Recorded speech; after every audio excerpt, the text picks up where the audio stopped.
Sahabat, melalui sastra, saya memahami masa silam yang hidup. Saya mendalami sejarah dalam kisah-kisah, dalam drama, dan saya menghayati perubahan zaman. Ini adalah kutipan dari Gao Xingjian. Ia seorang novelis dari Cina yang memperoleh hadiah Nobel untuk sastra di tahun 2000. Gao Xingjian sangat menikmati begitu banyak karya-karya novel yang menyimpan kisah-kisah sejarah di masa silam. Kutipan ini kuat sekali bagi kita untuk mengantar diskusi dan webinar minggu ini yang diselenggarakan oleh Perkumpulan Penulis Indonesia Satu Pena, webinar ke-17. Kali ini topik diskusinya adalah novel besar La Galigo. Ini novel yang sedikit orang tahu. Ini novel kelas dunia yang berasal dari Sulawesi Selatan, dari tradisi lisan abad ke-13-14, lalu dituliskan kembali sekitar abad-abad 19. Pembicara kita adalah sahabat kita sendiri, Profesor Nurhayati Rahman. Sengaja ia kita pilih sebagai pembicara karena ia sudah mendedikasikan dirinya lebih dari 30 tahun untuk merawat sastra ini dan ikut menerjemahkannya dari bahasa Bugis kuno ke bahasa Indonesia. Nah, sekarang saya mengambil peran untuk ikut mendalami beberapa hal. Pertama, apa yang membuat La Galigo ini istimewa? Saya lakukan riset dan menemukan 5 hal yang membuat La Galigo ini istimewa, sehingga memang berharga bagi kita untuk ikut memasarkannya, mempopulerkannya kembali. Kedua, apa isi dari novel La Galigo ini? Novel panjang yang terdiri dari 12 volume. Dan kemudian juga ia masuk dalam genre sastra apa? Bagaimana novel besar ini ditulis? Bentuk-bentuk sastra bagaimana yang ia dirangkai untuk sampai kepada pembaca? Kemudian melalui waktu, apalagi di era sekarang, sekitar 700 tahun setelah novel ini, apa yang bisa bertahan dari novel ini dan apa yang bisa memudar. Ini 4 topik bahasan yang akan saya sampaikan. Kita mulai dulu dari apa yang istimewa. Pertama adalah UNESCO di tahun 2011 menetapkan La Galiga sebagai Memory of the World. Ini satu hal yang luar biasa, berarti di mata dunia, di mata PBB yang diwakili oleh UNESCO, mereka mengakui bahwa La Galigo ini adalah satu kekayaan dunia, satu kisah yang berharga secara peradaban yang perlu dilindungi. Tidak hanya dilindungi, juga UNESCO mengupayakan agar dokumen ini bisa diakses secara universal, salah satunya dengan cara dibuatkan digitalisasinya. Jika kita lihat proyek dari Memory of the World ini dimulai UNESCO di tahun 1992, karena saat itu banyak sekali pemikir dan budayawan juga pemimpin dunia menyatakan keprihatinannya bahwa begitu banyak dokumen-dokumen tua yang berharga di luar sana, namun mengalami suasana yang rusak akibat ditelan massa.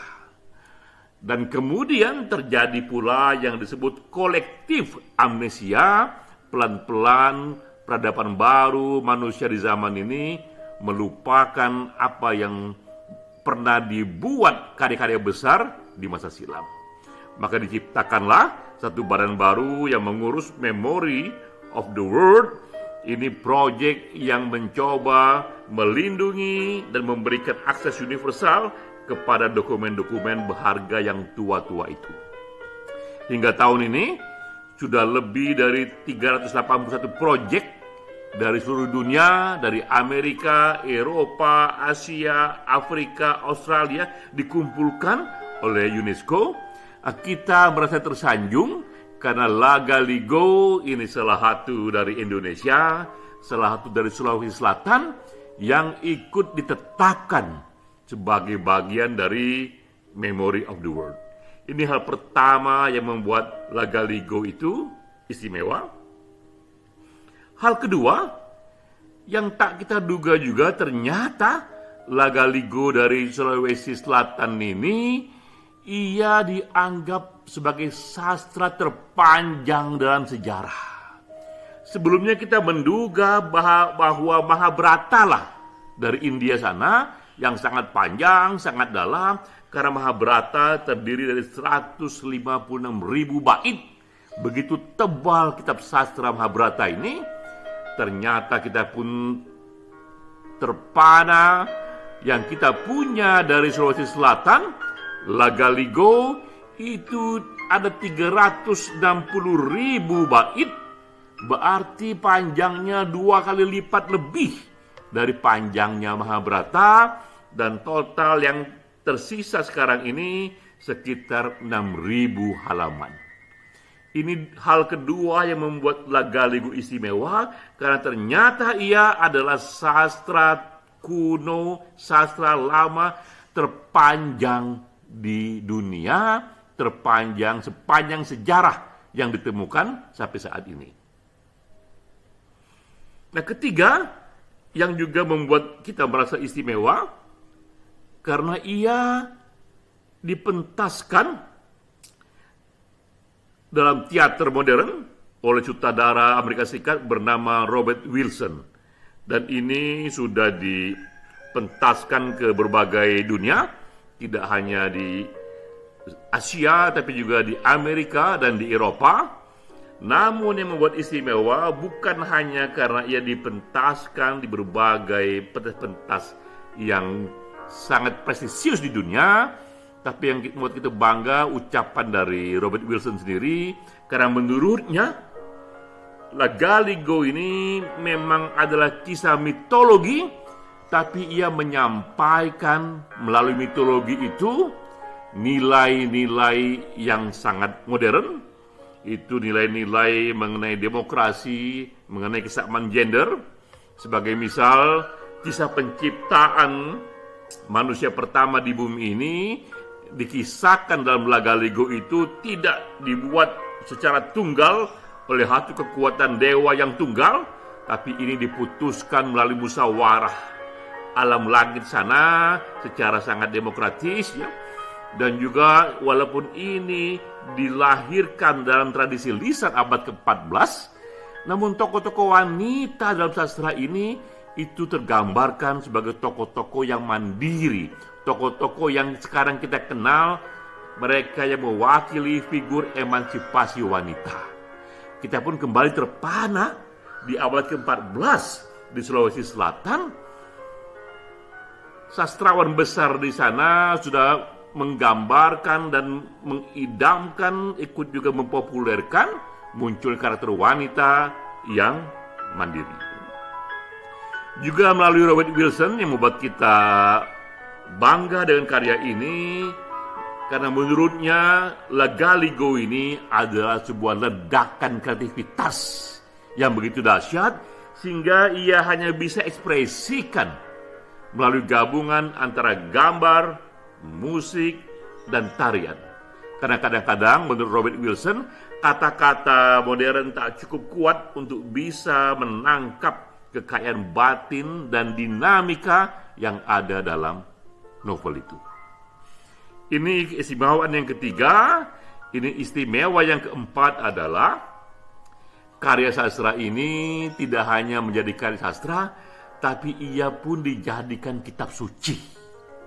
Sangat jarang sekali kita melihat karya sastra yang ternyata dijadikan kitab suci.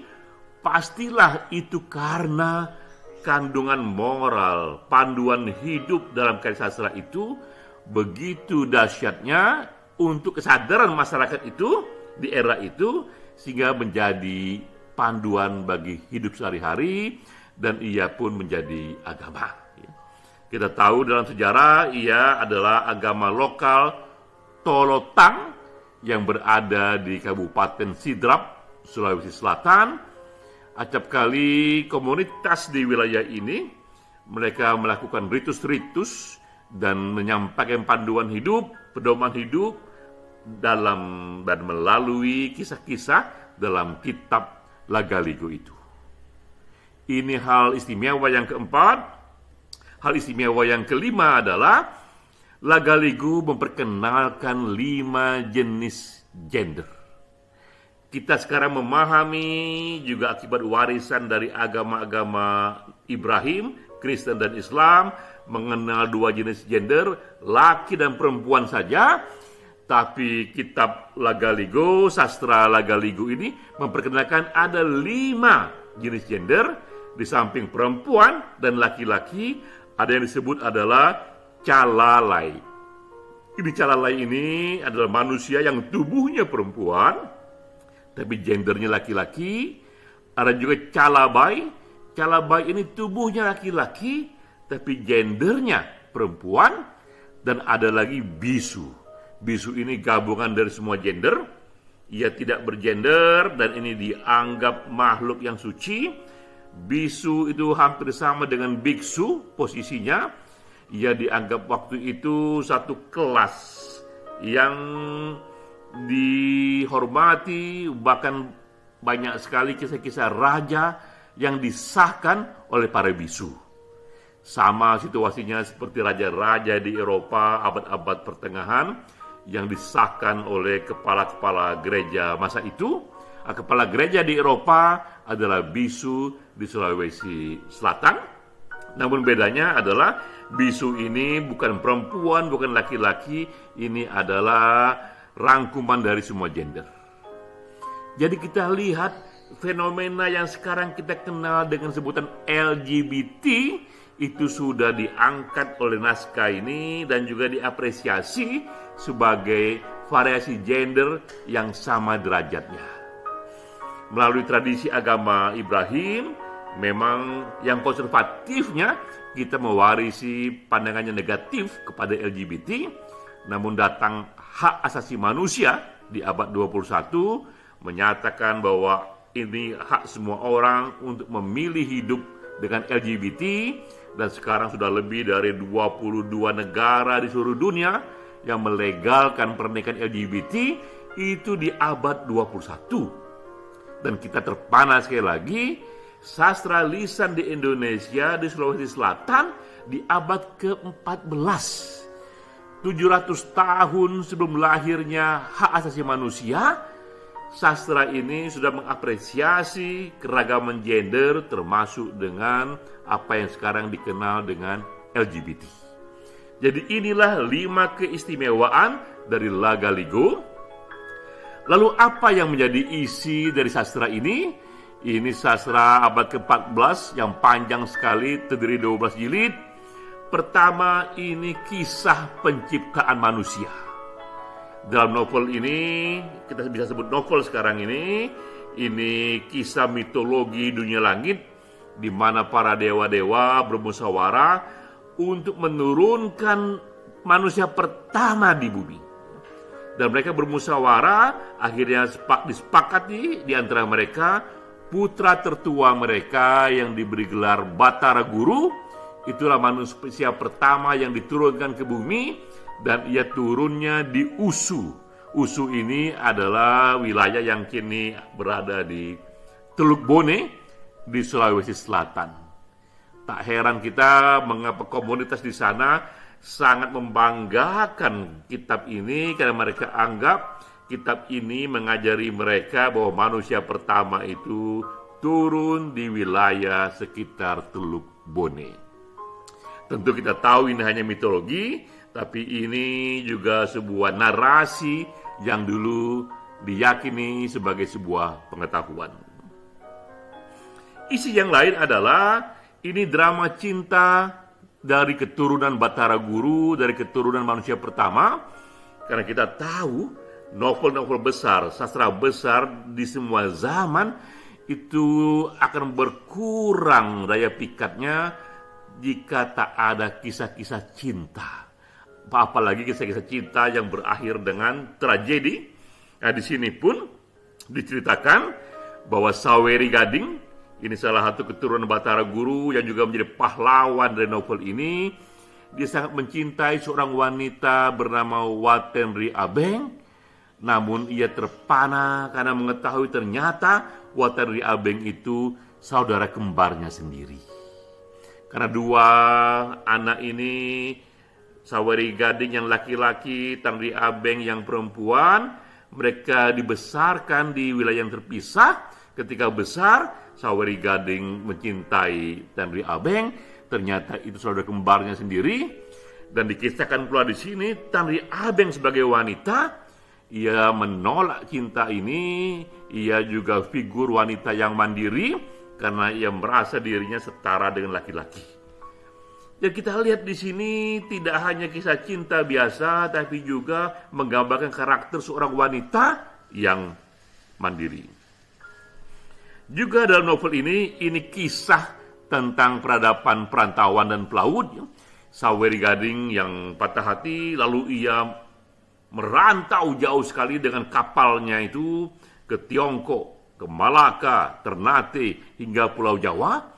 Dan ia taklukkan begitu banyak tokoh-tokoh dari negeri seberang sana.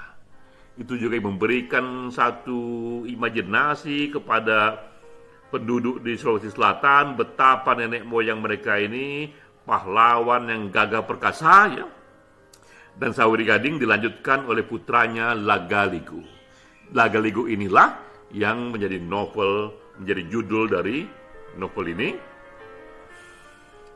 Isi lain dari novel ini adalah panduan hidup dan rekaman masyarakat lokal, era pertanian dan perdagangan era pesisir di abad ke-14. Ini era Sulawesi Selatan sebelum masuknya Islam. Namun karena ini bukan dokumen akademisi, ini adalah sastra, maka kisah-kisah di era ini dikisahkan melalui gabungan antara realitas dan mitologi, gabungan antara peristiwa bumi dan langit. Lalu sekarang, genre apakah yang melingkupi sastra ini? Galigo ini masuk dalam jenis genre apa? Genre apa? Dari yang kita telusuri, ia termasuk dalam genre epic putri. Inilah memang satu jenis novel yang banyak mengilhami cara menulis sastra kuno di zaman dulu. Ini genre yang berupa puisi naratif yang sangat panjang sekali, ratusan halaman. Juga di dalamnya ada kisah-kisah kepahlawanan yang luar biasa. Tokoh-tokoh yang maha perkasa, yang menaklukkan banyak hal, yang melindungi banyak hal, dan juga ia yang menyampaikan banyak sekali pesan-pesan moral yang menjadi panduan publiknya. Juga dalam genre ini diceritakan juga acap kali tokoh-tokoh pahlawan itu memiliki hubungan dengan dunia dewa-dewi, ya. Karena memang umumnya sastra di era ini ditulis ketika level kesadaran berada dalam level mitologi. Dan juga epik ini umumnya menceritakan narasi asal-usul manusia atau juga menceritakan identitas awal dari lahirnya sebuah bangsa. Inilah jenis epik putri yang juga melingkupi Lagaligo. Dalam contoh besarnya, epik putri ini adalah Epic of Gilgamesh. Ini novel yang minta ampun hebatnya, ya. dan dianggap sastra tertua yang ditemukan karena ia berasal dari Mesopotamia 4.000 tahun yang lalu. Saya sudah membaca Gilgamesh ini, di dalamnya ada banyak kisah-kisah yang juga mitologi, kisah manusia pertama, kisah banjir besar, dan ini sastra yang ada jauh sebelum lahirnya kitab-kitab suci agama Ibrahim, jauh sebelum Al-Quran, jauh sebelum Bible, bahkan jauh sebelum Torah. Yang kira-kira Torah itu yang paling tua sekalipun, itu lahir 3.000 tahun yang lalu, sementara Gilgamesh ini sudah ada 1.000 tahun sebelum Torah itu ditulis. Dan banyak sekali kisah-kisah di sini yang dianggap mengilhami kisah Adam dan Hawa, mengilhami kisah Nabi Nuh. Kenapa kita anggap ini mengilhami? Karena banyak sekali kesamaan antara kisah-kisah Adam dan Hawa dan kisah-kisah Nabi Nuh dengan kisah-kisah yang ada dalam Epic of Gilgamesh. Padahal kita tahu Epic of Gilgamesh ini sudah hadir 1.000 tahun sebelum datangnya Torah, 1.500 tahun sebelum datangnya Bible, dan 2.000 tahun lebih sebelum datangnya Al-Quran. Jadi itulah kehebatan dari Gilgamesh. Nah, ke depan, apa yang akan kita lihat dari Lagaligo ini? Naskah ini akan bertahan sebagai pertunjukan seni, sebagai teater, karena hal-hal yang kuno sekalipun, yang mitologis sekalipun, tetap digemari sebagai salah satu imajinasi yang bisa dikemas dalam bentuk pertunjukan seni modern. Ia pun akan tetap bertahan sebagai sastra kuno, akan memperkaya dunia tak hanya dengan Mahabharata, tak hanya dengan Ramayana, tapi juga ada di sana Lagaligo, juga dari ujung timur sana, Sulawesi Selatan. Dan ia pun akan bertahan sebagai dokumen sejarah untuk memahami kesadaran masyarakat lokal Sulawesi Selatan tempo dulu. Ini yang membuat Lagaligo akan bertahan. Namun juga ada yang akan memudar dari Lagaligo. Ia akan memudar sebagai narasi manusia pertama, karena akan dikalahkan oleh narasi dari agama Ibrahim yang mengisahkan sebagai kisah Adam dan Hawa, itulah manusia pertama. Juga akan dikalahkan oleh narasi ilmu pengetahuan yang mengisahkan datangnya manusia ini melalui evolusi dari hewan-hewan yang lebih rendah. Ya. Jadi sekarang ini banyak sekali narasi untuk mengisahkan manusia pertama dari Lagaligo yang turun di Teluk Bone sana nampaknya akan memudar, dan ia pun juga Lagaligo akan memudar sebagai agama lokal dan panduan hidup, ya. Karena zaman terus berubah, datang pengetahuan baru, narasi baru, teknologi baru, kebutuhan baru yang tak bisa lagi diakomodasi oleh ajaran-ajaran di Lagaligo. Jadi inilah kita lihat narasi besar di Lagaligo. Kita beruntung bahwa kitab ini sekarang sudah menjadi bagian dari heritage yang diawetkan oleh UNESCO. Dan kita menyatakan apresiasi kita kepada pembicara kita hari ini, Profesor Nurhayati Rahman, yang ikut mengawetkannya. Kembali kepada kutipan kita di awal, bahwa kita beruntung sekali melalui sastra, termasuk melalui Lagaligo, kita dapat menghayati bagaimana sejarah di masa silam dalam bentuk drama dan kisah-kisah. Salam.